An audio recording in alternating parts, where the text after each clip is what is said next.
এই আল্লাহর ওলি সাবেদ বুনানির কবরের দিকে তাকায়া দেখে গো, কবরের মধ্যে দাঁড়ায়া উনি আল্লাহর কুদরতি পায়ে সেজদা দিতেছেন। ওই আল্লাহর ওলি সাবেদ বুনানির বাড়িতে যাইয়া পর্দার আড়াল থেকে তার কন্যাকে বললেন, তার মেয়েকে বললেন, ও মা, আমরা নবীর ঘরটা কি ফাক্কার ঘর আছি, বিল্ডিং আছি, খেজুরের ছাউনি উপরে কি আছে, খেজুরের ছাউনি। কার ঘরের মধ্যে? আল্লাহ রসুলের স্ত্রী আয়েশা রাদিয়াল্লাহু আনহার ঘরের মধ্যে আল্লাহ রসুলকে আনা হয়েছে। রসুল এই ঘরের মধ্যে রসুলের কবর, রসুলের রওজা। আল্লাহু আকবার বলুন। ভাইরা আমার, যেই কথা বলতেছিলাম, আল্লাহ রসুলের সাকরাত আরম্ভ হয়ে গেছে। এমত অবস্থায় আম্মাজানকে ফাতেমাকে বলতেছে, ফাতেমা, দরজার সামনে কে যেন অপেক্ষা করতেছে, দরজাটা খুললা দাও। সুবহানাল্লাহ কইতেন না? আর এদিক দিয়ে আল্লাহ পাক আজরাইলকে বলছে, আজরাইল, তুমি তোমার সুরত ধারণ করে লাও, কারণ তোমারে তো কোনো মানুষ দেখতে পারতো না। না, যাদের বাপ মারা গেছে, মা মারা গেছে, আজরাইল যাইছে, দেখছুন আপনারা? দাদা মারা গেছে, দেখছুন? আচ্ছা, আল্লাহ তাআলা বললেন, আজরাইল তোমার সুরত ধারণ করো। ফাতেমা দরজা খুলবে, যদি তোমারে না দেখে তাহলে তো কেমন হয়ে যায় আমার বন্ধুর কথাটা, সুতরাং তুমি তোমার সুরত ধারণ করে নাও। আর আজরাইল, আমার বন্ধুর ঘরে যাইতেছ, আমার বন্ধুর দরজার সামনে যাইয়া প্রথম সালাম দিবা, সালামের পরে পারমিশন লইবা, ও আল্লাহর হাবিব, ও আল্লাহর দুস্থ, আমি কি ঘরে আসতে পারি, অনুমতি আছে? যদি আমার বন্ধু অনুমতি দেয় ঢুকবা, আর নয়তো আয়া পড়বা। অনুমতি দেওয়ার পরে আমার বন্ধুরে বলবা, নবীজি, আল্লাহর বন্ধু, আল্লাহর হাবিব, আপনি দুনিয়াতে থাকতে চান না রফিকে আলা, আপনার সবচাইতে বড় বন্ধু আল্লাহর সাথে সাক্ষাৎ করতে চান। আল্লাহ নবী লক্ষ্য করে বললেন, ফাতেমা, বড় ফাতেমা, দরজা খুলে দাও। কে যেন দরজার সামনে দণ্ডায়মান। ফাতেমা দরজা খুললেন, দরজা খুলিয়া দেখে এমন একটা লোক, যার চেহারাটা কালো, চোখগুলা নীল বর্ণ। ফাতেমা বলে, আব্বা,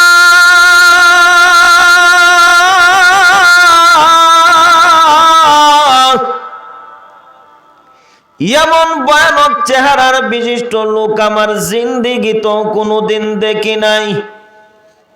আব্বা গো, এই লোকটাকে গো, মদিনায় তো এমন ভয়ানক চেহারার লোক আমি দেখি নাই। আল্লাহ নবী লক্ষ্য করে বললেন, ফাতেমা রে, উনি হইলেন মালাকুল মাউত, মৌতের ফেরেশতা আজরাইল। উনি যার ঘরের ভিতরে ঢুকবে রে, স্ত্রী থেকে স্বামীকে আলাদা করবে, ভাই থেকে ভাইকে আলাদা করবে, বোন থেকে ভাইকে আলাদা করবে, সন্তান থেকে মাকে আলাদা করবে। আজরাইল যার ঘরে ঢুকবে, হয়তো বাবাকে নিয়ে যাবে, নয়তো মাকে নিয়ে যাবে। জোরে কোন ঠিক কিনা? ফাতেমা লক্ষ্য করে বললেন, আব্বা, বুঝতে পেরেছি আপনি অসুস্থ, আজরাইল এসেছে আপনাকে নিয়ে যাওয়ার জন্য, আমাকে এতিম বানায়া। আব্বা গো, আমি আজরাইলকে ঘরের ভিতরে ঢুকতে দিব না। সুবহানাল্লাহ বলো। আল্লাহ নবী লক্ষ্য করে বললেন, ফাতেমা গো, আজরাইল কারো জান কবজ করার জন্য পারমিশন লাগে না। কোন রাজা বাদশার জান কবজ করার জন্য, কোন গরিব ধনী ব্যক্তির জান কবজ করার জন্য পারমিশন লাগে না। ফাতেমা, আল্লাহর পরে যার সম্মান তিনি কে? আমরার নবী। জুড়ে কোন ঠিক কিনা? আল্লাহর পরে যার সম্মান তিনি হইলেন আমাদের নবী। যেই নবীকে সৃজন না করলে আল্লাহ জান্নাত বানাইতেন না, যেই নবীকে সৃজন না করলে চন্দ্র সূর্য আসমান আল্লাহ বানাইতেন না, যেই নবীকে সৃজন না করলে কোন পয়গাম্বর মহান আল্লাহ তাআলা সৃষ্টি করতেন না। আল্লাহ পয়গাম্বর বললেন, ফাতেমা রে, আজরাইলকে আটকানো যাবে না। আল্লাহর পক্ষ থেকে সিদ্ধান্ত হয়ে গেছে, আজরাইলকে অনুমতি দাও আমার ঘরে ঢোকার জন্য। পারমিশন দেওয়া হলো। আজরাইল মায়া নবীর কাছে এসে সালাম দিলেন, ওগো নবীজি, আমার পক্ষ থেকে আপনি সালাম গ্রহণ করুন। মায়ার নবী সালাম গ্রহণ করলেন। মাথা ব্যথা, মায়ার নবীর শরীরটা দুর্বল হয়ে গেছে। এমন অবস্থায় আল্লাহর নবী লক্ষ্য করে বললেন, ও আজরাইল, আমার ভাই জিবরাইল কোথায়? আজরাইল বললেন, নবী গো, আমি জিবরাইলকে প্রথম আসমানে দেখে আসছি। বলার সাথে সাথে জিবরাইল মায়ার নবীর কাছে হাজির। জিবরাইলের চোখে কান্না, জিবরাইলের গাল বেয়ে বেয়ে পানি পড়ে। আল্লাহর নবী লক্ষ্য করে বললেন, জিবরাইল রে, তুমি কেন কান্দো? জিবরাইল বলে, নবী গো, আপনার কাছে আমি বহুতবার এসেছি, আপনার চেহারাটা দেখেছি। ওগো নবীজি, আজকের পর থেকে আপনার কাছে আমার ওহী নিয়ে আসবো না। ওগো আল্লাহর পয়গম্বর, আজকের পর থেকে আমি ওকে নিয়ে আসবো না গো। আমি আপনার মহব্বতে কান্দি গো। জিবরাইলও কান্দে, মায়ার নবীও কান্দে, দুইজনের গাল বেয়ে বেয়ে পানি পড়ে। আল্লাহর নবীর কান্না থেকে জিবরাইল বললেন, নবী গো, আপনি কেন কাঁদতেছেন? ওগো মদিনার কামলিওয়ালা, আপনি কেন কাঁদতেছেন? আল্লাহর পয়গম্বর বললেন, জিবরাইল রে, আমি কান্দি আমার গুনাহগার উম্মতের জন্য। এর আগ মুহূর্তে মায়ার নবীর কান্না দেখে জিবরাইল বললেন, নবী গো, বুঝতে পেরেছি আপনি আপনার মেয়ে ফাতেমার জন্য কাঁদতেছেন। নবী গো, ইয়াদের জন্য আপনার কাঁদতে হবে না, ইয়াদের জন্য কান্নার দরকার নাই। আপনার মেয়ে ফাতেমাকে মহান আল্লাহ সমস্ত মহিলাদের জান্নাতি সরদারিনী বানিয়ে দিয়েছেন। নবীর কান্না বন্ধ হয় না। জিবরাইল বললেন, নবী গো, বুঝতে পেরেছি, মনে হয় আপনার নাতি হাসান হুসাইনের জন্য কাঁদেন। আমার নবীজি, এদের জন্য আপনি কাঁদবেন না। মহান আল্লাহ হাসান হুসাইনকে জান্নাতের যুবকদের সরদার বানিয়ে দিয়েছে। মায়া আর নবীর কান্না বন্ধ হয় না। জিবরাইল বললেন, নবী গো, ফাতেমার কথা বললাম, আপনার কান্না বন্ধ হয় না। হাসান হুসাইনের কথা বললাম, আপনার কান্না বন্ধ হয় না। তাহলে আপনি কেন কান্দেন? পয়গম্বর বলেন, জিবরাইল, মরণের সময় আমার এতিম উম্মতের কথা স্মরণ হয়ে গেছে। আমি তো আজকে থেকে চলে যাব। আল্লাহ তাআলা তো ওয়াদা করেছেন, নবী আপনি যতদিন দুনিয়াতে থাকবেন আপনার উম্মতকে আমি আযাব দিয়ে ধ্বংস করব না, আসমানি গজব দিয়ে ধ্বংস করব না। আরে জিবরাইল, আমি নবী চলে গেলে আমার গুনাহগার এতিম উম্মতের জিম্মাদারি কে গ্রহণ করবে? কিয়ামত পর্যন্ত আমার উম্মত আসবে, এদের জিম্মাদারি কে গ্রহণ করবে? এদের জন্য কাঁদতেছি। আল্লাহ পাক রব্বুল আলামিন জিবরাইলকে জানিয়ে দিলেন, আরে জিবরাইল, আমার বন্ধুকে জানায়া দাও আমার বন্ধুর কান্নার প্রয়োজন নাই, আনা কাবীরুম মিনহু, তার চাইতে বড় জিম্মাদার আমি আল্লাহ। কিয়ামত পর্যন্ত আমার বন্ধুর উম্মতের জিম্মাদারি আমি আল্লাহ গ্রহণ করে নিলাম। চিন্তা করছেন? নবীজি মরণের সময় উম্মতের জন্য কান্নাকাটি করছে। জোরে কোন ঠিক না বেঠিক? আমার ভাইরা, যেই কথা বলতেছিলাম, মরতে হইব সবারই, কথা ঠিক? মরতে হবে, কিন্তু মরার পরে যে একটা জিন্দিগি আছে, এই জিন্দিগির লাগি কোনো আমরা পেরেশান নাই, ঠিক না বেঠিক? এই জন্য ভাইরা আমার, যে ব্যক্তি মরণের কথা বেশি স্মরণ করবে, ওই ব্যক্তির দিলের মধ্যে দুনিয়ার মহব্বত বেশি থাকতো না। দুনিয়া নিয়ে তো বড় বড় কল্পনা জল্পনা করবে না, কারণ মইরা যাইমু। এই জন্য এক হাদিস শরীফের মধ্যে আসছে, এক সাহাবী আল্লাহ রসুলের কাছে বলতেছেন, ওগো নবীজি, আমার কিছু বয়ান শুনাই, আপনি কিছু নসিহত করেন। আল্লাহ রসুল বললেন, কাফা বিল মাউতে ওয়াইজান, মৃত্যুর ওয়াজই মানুষের জীবন সুন্দর করার জন্য যথেষ্ট, আর বয়ান লাগতো না। আপনারা যদি অতটুকুই বুঝেন যে আমি একদিন মরে যাব, আমি একদিন লাশ হয়ে যাব, একদিন আমাকে কবরের মধ্যে রাখা হবে, তাহলে এই লোকটা কখনো সুদ খাইতে পারবে না। এই লোকটা কখনো আযান শোনার পরে দোকানে বইয়ে চা খাইতে পারে না, সঙ্গে সঙ্গে মসজিদে যাইবে। জোরে কোন ঠিক কিনা? এমন কিছু বন্ড মার্কা লোক বাড়িছে, নামাজের দরকার নাই, ফরদার দরকার নাই, হ্যাঁ আসেনি? অথচ রসুল দুনিয়ার থেকে বিদায় হওয়ার আগ মুহূর্তে নামাজ বলেছেন। জোরে কোন ঠিক না বেটি? অসুস্থ সাহাবাদের কাঁধে ভর দিয়া মসজিদে নববীতে যায় নামাজ পড়ছে। যাকে সৃজন না করলে আল্লাহ কোনো কিছু সৃজন করতেন না। রসুল স্পষ্ট হাদিসের মধ্যে বলেছেন, যেই ব্যক্তি বিনা প্রয়োজনে গড়ে নামাজ পড়ে, মসজিদে না যাইয়া গড়ে নামাজ পড়ে, বিনা প্রয়োজনে আমার মন চাই এই গড়টাকে জ্বালাইয়া ফুইরা ছারখার করে দিতাম। কেন জ্বালাই না? গড়ের মধ্যে ছোট ছোট বাচ্চা আছে, মহিলারা আছে, কথা ঠিক কিনা? যে নামাজ পড়ে না, মনে করবেন তার মধ্যে সমস্ত দোষ আছে, কথা কোন ঠিক কিনা? যেই মানুষটার দিলের মধ্যে মরণের ভয় ঢুকবে, আজান শোনার পথে সে কখনো আর দোকানে বসে থাকতে পারবে না। মনে করবে এটা আমার জিন্দিগির শেষ নামাজ, যেরকম ঠিক না?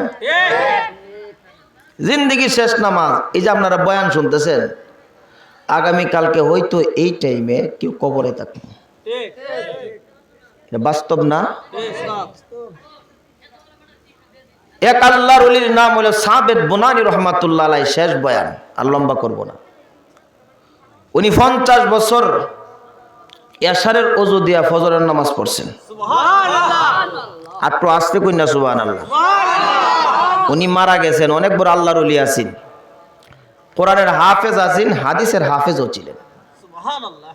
মারা গেছেন, আল্লাহওয়ালাদের জানাজায় তো আল্লাহওয়ালারাই আয়, কথা ঠিক? আর একটা দুনিয়াদার ব্যক্তি মারা যাক, দেখবেন দুনিয়াদার ব্যক্তির অভাব নাই, ঠিক আছে? তো আল্লাহর ওলি মারা গেছেন, উনির জানাজায় অসংখ্য আল্লাহওয়ালারা আসছেন। আল্লাহওয়ালা মারা গেলে এই এলানটা, এই ডুলটা ক্যাফিডা, কথা কয় না? আল্লাহ ফিডা। তো এই জানাজার মধ্যে একজন বুজুর্গ হাজির হয়েছেন। উনি এই আল্লাহর ওলি সাবেদ বুনানি রহমাতুল্লাহ আলাইহি জানাজার নামাজ পড়া উনির কবরে নামছে, রাখছেন। উনির পকেটের মধ্যে একটা মানি ব্যাগ আছে, ব্যাগটা পড়ে গেছে কবরের ভিতরে। কবরের নামলে আমরা নামি না দুই একজন? তো উনি উঠে গেছে আল্লাহর ওলির কবরের একটা, উনি বুজুর্গ মানুষ উঠে গেছেন। হঠাৎ মনে হয়েছে আমার ব্যাগটা তো মনে কবরও পড়ছে, দুইছি পড়ে গেছে গা। অনেক সময় উজু করতে যায়, কলম পড়া জায়গা, চশমা পড়া জায়গা, পরে কি পরে না? তো লোকদেরকে বললেন আমার এখানে ব্যাগটা পড়ছে। ঠিক আছে, উনি তো বুজুর্গ, ইটটা সরাও, খাটনিটা সরাও। সরাইছে, সরানোর পরে কবরের দিকে নজর কইরা দেখে যে সাবেদ বুনানিকে কবরের মধ্যে রাখা হয়েছে উনি দাঁড়ায়া নামাজ পড়া শুরু করছে। কবরের মধ্যে নামাজ পড়তেছে। কেমন নামাজের আশিক আছেন দুনিয়ার জিন্দিগিতে। এই আল্লাহর ওলি সাবেদ বুনানির কবরের দিকে তাকায়া দেখে গো, কবরের মধ্যে দাঁড়ায়া উনি আল্লাহর কুদরতি পায়ে সেজদা দিতেছেন। ওই আল্লাহর ওলি সাবেদ বুনানির বাড়িতে যাইয়া পর্দার আড়াল থেকে তার কন্যাকে বললেন, তার মেয়েকে বললেন, ও মা, মাগো তোমার বাবা সাবেদ বুনানি কোন আমল করতো গো, যার কারণে মহান আল্লাহ তাকে কবরের জগতে নামাজ পড়ার সুযোগ করে দিছে। তোমার বাবা এত বড় ভাগ্যবান কেমন হইল গো? এই মেয়ে পর্দার আড়াল থেকে বললেন, হুজুর আমি জানি গো, আমার বাবা 50 বছরের ভিতরে ইয়াসারের ওযু দিয়া ফজরের নামাজ আদায় করেছে। আমি রাত্রে দেখেছি, যেই সময় দেখতাম গো আমার বাবা যাই নামাজে দাঁড়ায়া দাঁড়ায়া আল্লাহর কদমে সেজদা দিতেছে।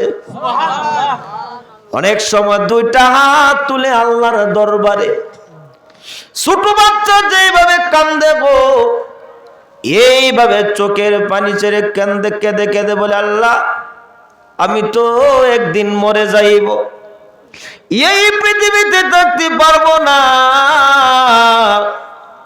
আল্লাহ গো, তোমার কাছে আমার একটা আরজ গো, আমি যেই দিন মরে যাব গো, কবরে যেই দিন আমাকে রাখা হবে, কবরের জগতে তো আমার বিবি আমার সাথে হবে না, আমার সন্তান আমার সাথে হবে না, আমার বন্ধু বান্ধব আমার সাথে হবে না, এই কবরের জগতে আমাকে নামাজ পড়ার মতন সুযোগ করে দিও।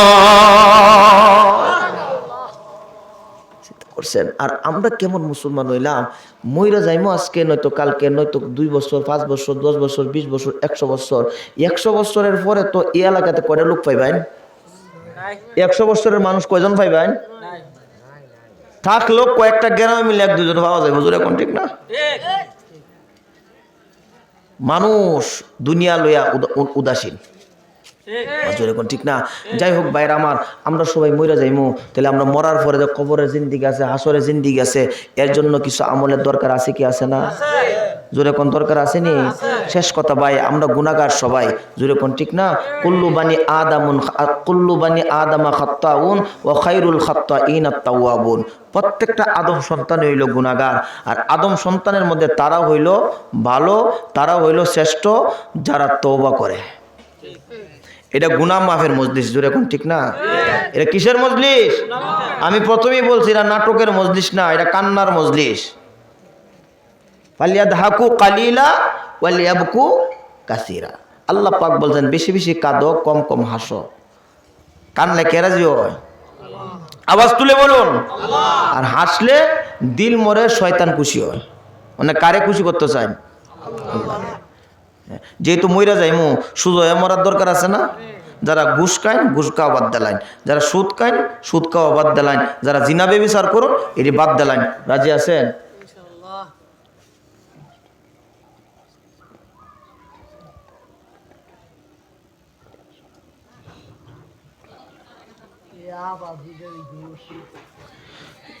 ভাইয়ের আমার, যে কথা বলতেছিলাম, অনেকে আমরা অনেক গুনাহ করছি না?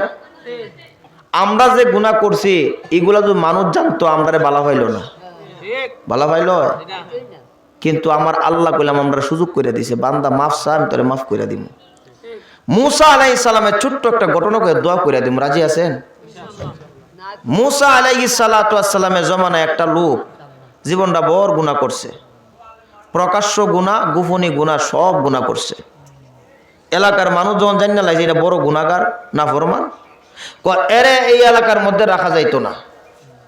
তার বিবিও এরে রাখা যাইতো না, গড় আল্লাহর গজব পড়বো, আমরা এলাকার মধ্যে আল্লাহর গজব আইব। ছেলেরাও আল্লাহর গজব আইব। শেষ পর্যন্ত এলাকার মানুষগুলা এই নাফরমানের হাত বাঁধছে, ফাও বাঁধছে, বান্ধা বড় একটা জঙ্গল, যেখানে কোনো মানুষ বাস করে না, যেখানে কোনো মানুষের ঘর বাড়ি নাই, যেখানে পানির ব্যবস্থা নাই, যেখানে খাওয়ানোর ব্যবস্থা নাই, যেই জঙ্গলের মধ্যে হিংস্র প্রাণী আছে, বড় বিপদের জায়গা, ওই জায়গার মধ্যে হাত পাও বান্ধা এলাকার মানুষগুলা নিষ্ঠুরের মতন রাখিয়া গেছে। দিন যায় রাত্র যায়, একদিন গেছে, 2 দিন গেছে, 3 দিন গেছে, 5 দিন গেছে, এরপরে লোকটা তো না খায় দুর্বল হয়ে যেত না? তো 2 দিন আগে ব্রাহ্মণবাড়িয়া মাহফিলে যাইতেছি, বাড়ির থেকে আপনার ফজরের পরে খাওয়া দাওয়া কইরা রওনা করছি, সুনামগঞ্জ গেছি। আমি 12টার সময় 12টার গাড়ি আর পাইছি না, শেষ পর্যন্ত সিলেট গেছি ভাঙ্গা, আর ফেরও কোনো খানি দিছি না। মাগরিবের আজান পড়ছে হবিগঞ্জ, এনে যাওয়ার পরে দিয়ে ফ্যাটের মধ্যে এমন খিদা লাগছে গো, যে আস্তে আস্তে শরীরটা দুর্বল হয়ে গেছে। চিন্তা করলাম এখন বয়ান করবো কি তা আর খাই, মানে যে অবস্থা। এর মধ্যে ওই যে বাস থামাইলে কিছু লোক ঢুকে, চটপটি লয়ে ঢুকে, কিছু মুড়ি লয়ে ঢুকে, কি ঢুকে না, তো একটাইতে কি মুড়ি জানি লয়ে ঢুকছে। আমি ভাই আমার দ্বারা লয়ে আও, আমি বাসে চললে আমি কিছু খাই না, মানে ফ্যাটের খিদা যেহেতু 2 প্যাকেট মুড়ি লইছি, এটি খাইলাম, কিছু কমছে, কারণ ফ্যাটের মধ্যে ব্যথা আরম্ভ হয়ে গেছে গা। তা আমি চিন্তা করলাম যেই মানুষের 2 দিন খাওয়া বাদ দিলাই, এই লোকটার অবস্থা কি তৈব? কথা বুঝতুন না? শেষ কথা, এই লোকটা জঙ্গলে ফালাইতে সব আয়া পড়ছে, বউ ফালাইতে হয়েছে। চিন্তা করেন যে বিবিরে খুশি করবার লাগে আমরা কত কিছু করি, কিন্তু বিপদ বইরা দেখেন আল্লাহ ছাড়া আপনার কেউ নাই। বিপদ বইরা দেখেন আল্লাহ ছাড়া কেউ নাই। বাস্তব থেকে আমি কথা বলতেছি। আপনি কারে খুশি করতেছেন? আপনি নাফরমানি করতেছেন আল্লাহ। লা তাআতা লি মাখলুকিন ফি মাসিয়াতিল খালিক।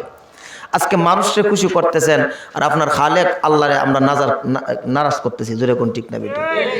এই লোককে তুয়ে গেছে গা বাড়ির সবাই, হাত পাও বান্দা, ডাইনে তাকায় দেখে কেউ না, বামে তাকায় দেখে কেউ নাই। এই লোকটা আসমানের দিকে তাকায় আল্লাহর একটা ডাক দিছে, প্রভু আমার বিবাদটার জন্য আমার জিন্দেগীর সমস্ত সম্পদ ব্যয় করলাম তাদেরকে মানুষ বানানোর জন্য, তাদের পেটে খাওয়ান দেওয়ার জন্য, কিন্তু আজকে এই বিপদের সময় আমার বিবি আমার পাশে নাই, আমার সন্তান আমার পাশে নাই। আরে আল্লাহ, আমার মনে হয় এই পৃথিবীতে আমি বেশিক্ষণ থাকবো না, সবার দরজা আমার জন্য বন্ধ হয়ে গেছে। আল্লাহ আপনার দরজা আমার জন্য বন্ধ কইরেন না। প্রভু গো, আমি যদি গুনাহগার হইয়া মারা যাই গো, আমি জাহান্নামের আগুন বরদাস্ত করতে পারবো না। রে প্রভু, দুনিয়ার আগুন আমি সহ্য করতে পারি না গো, কেমনে গো জাহান্নামের আগুন সহ্য করব? এই মুহূর্তে আমি তওবা করলাম গো, আল্লাহ আমার জিন্দেগীর গুনাহগুলা মাফ করে দাও। তওবা করছে, কইরা এই লোকটা মারা গেছে। ইনা ফরমানরা এই মদ গুটটা মারা গেছে। এই জামানার নবী আছেন মুসা আলাইহিস সালাম। মুসা নবীর আল্লাহ জানাই দিয়েছে, ও মুসা, ওই একটা জঙ্গল আছে, এই জঙ্গলে তুমি যাও, ইনা আমার একটা বন্ধু মারা গেছে, আমার একটা বন্ধু মারা গেছে, তুমি যাইয়া আমার বন্ধুটার জীবনের শেষ গোসলটা দেওয়া। তুমি যাইয়া আমার বন্ধুরে কাফনের কাপড়টা লাগায় তুমি তার জানাজার ইমামতি করো। কথা বুঝতেছে? মুসা আলাইহিস সালাম এই জঙ্গলে চলে গেলেন, যায়া দেখে ই মদ কুট্টা মরে লইছে। কাটা মুসা আলাইহিস সালাম আল্লাহ দরবারে দুটা তুলে ডাক দিয়ে বলে, প্রভু, এত আমাদের সমাজের মধ্যে সবচাইতে খারাপ লোক ছিল, মদ করছিল, জিনা করছিল, ঘুষ করছিল, সুদ করছিল, এমন কোন গুনাহ নাই গো তার যারা সংগঠিত হয় নাই, আমার জানা নাই, সব হইছে। প্রভু, এই লোক কেমনে আপনার বন্ধু হইল? আমি তো জানি এই লোকটা বড় নাফরমান, আল্লাহ পাক ডাক দিয়া বললেন, মুসা রে, আমার বান্দা ছিল না ফরমান, এই জন্য তার বিবির দরজা তার জন্য বন্ধ হয়ে গেছে, তার সন্তানের দরজা তার জন্য বন্ধ হয়ে গেছে, এলাকার মানুষগুলা তাড়াইয়া দিয়েছে। এখন আমি আল্লাহর দরবারে সে আত্মসমর্পণ করছে। আমি আল্লাহ যদি তাড়াইয়া দেই, আমার এই বান্দা কই যাইবে? আমি ছাড়া তো তার কোনো আল্লাহ নাই। জুরে কোন ঠিক কিনা? আরে মুসা, আমার বান্দারে সবাই তাড়াইয়া দিয়েছে, আমি আল্লাহ আমার বান্দারে তাড়াইয়া দিতে পারি না। আমার বান্দা আমার কাছে তওবা করার সাথে সাথে রে, তার জিন্দেগীর সমস্ত গুনাহ আমি আল্লাহ মাফ করে দিয়েছি। গুনাহ শেষ, এখন সে আমার বন্ধু। তো ভাইয়ের আমার, আমরা কে কোন দিন মারা যাবে বলতে পারি না, এই জন্য সোজা হওয়ার দরকার আসেনি। জোরে কর, নামাজ ছাড়বেন না, নামাজ পড়বেন, নামাজ পড়বেন। রাজি আছেন? এই ওয়াজটা ছোট ছোট বাচ্চারা, মাদ্রাসা ছাত্ররা করাইছে, আমি দেখে আমার ভাল লাগছে। কারণ মানুষ কম হোক, কিন্তু দিলের কানে যদি মানুষগুলো বয়ান শুনে, একটা লোক যদি সঠিক পথ পাইলায়, এটাও আমরা জন্য নাজাতের জন্য যথেষ্ট হইতে পারে। জোরে কোন ঠিক না? তো ভাইয়ের আমার, এই হযরতে বলছেন এই ওয়াজটা এই বছরই হইতো না আরো হইতো? প্রতি বছর হইতো নি? স্বল্প করেছে এরা, করাইছে। এই যে আমার মহব্বতের ভাই আব্দুল্লাহ ওয়াল, তারে দেখলে কেউ মাদ্রাসা ছাত্র, কিন্তু তার দিলটা একবারে নরম, তার পোশাক, তার চলাফেরা দেখলে একজনে কব মনে হয় মাদ্রাসার কোনো হুজুর হইব নাকি।